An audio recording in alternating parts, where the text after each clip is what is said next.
La première chose que j'ai faite après ma renaissance a été de changer volontairement l'adresse de livraison vers la maison de ma voisine et de lui commander des repas tous les jours sans arrêt, car je me souvenais très bien que dans ma vie précédente, ma voisine était une streameuse. Elle gagnait l'amour de milliers d'admirateurs, en dansant chaque soir en direct, mais pour éviter que ses riches fans ne découvrent où elle vivait, elle mettait toujours mon adresse comme lieu de livraison. Chaque fois que le livreur frappait à ma porte, elle sortait en entendant le bruit, prenait les cadeaux que son fan numéro 1 lui envoyait et prétendait qu'elle s'était trompée d'adresse. Au début, je n'y avais pas prêté attention, mais peu de temps après, la femme du riche admirateur est venue chez moi en suivant l'adresse figurant sur le colis et m'a publiquement humiliée devant tout le monde. Ce jour-là, j'ai perdu non seulement ma réputation mais aussi mon travail, tandis que ma voisine, sans la moindre honte après avoir escroqué le fan, l'a bloqué sans la moindre hésitation furieux. Le fan est venu chez moi en suivant l'adresse et m'a poignardé à mort. Peut-être que le ciel a eu pitié de moi car il m'a donné une seconde chance. Dans cette vie, j'ai juré de ne jamais répéter la même erreur. Quand j'ai vu de nouveau un colis devant ma porte, j'ai compris tout de suite que c'était encore un cadeau d'un admirateur. Trompé. Alors quand elle est apparue en prétendant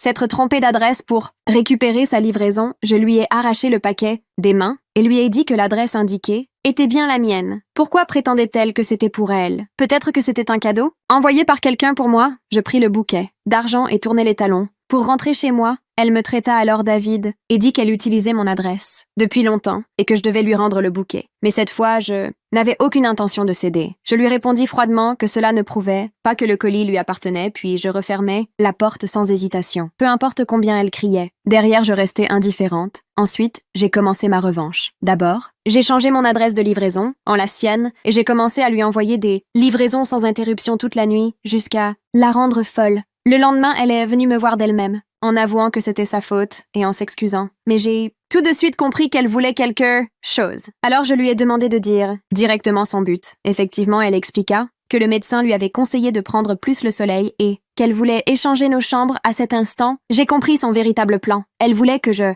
prenne sa place pour faire face à la femme du riche admirateur qu'elle avait trompé. Même si je connaissais déjà la vérité, j'ai accepté car cette fois j'allais laisser cette femme se charger de la punir à ma place. Comme prévu, à peine avions-nous échangé nos chambres que la femme trompée est arrivée. Quand ma voisine est rentrée, la femme l'a reconnue immédiatement comme celle qui avait séduit son mari. Mais l'autre nia avec aplomb en disant qu'elle n'était qu'une simple voisine et qu'en réalité, j'étais celle qui escroquait les hommes sur Internet. Elle proposa même d'aller me chercher pour prouver ses dires, mais sans savoir que toute la scène, je l'observais depuis le couloir. Quand je suis sortie, elle retourna sa veste immédiatement en disant que j'étais la streameuse face aux insultes de la femme trompée. Elle afficha un sourire. Satisfait, je la regardai froidement et dis simplement à la femme que je n'étais pas cette streameuse. Mais celle-ci ne me crut pas du tout.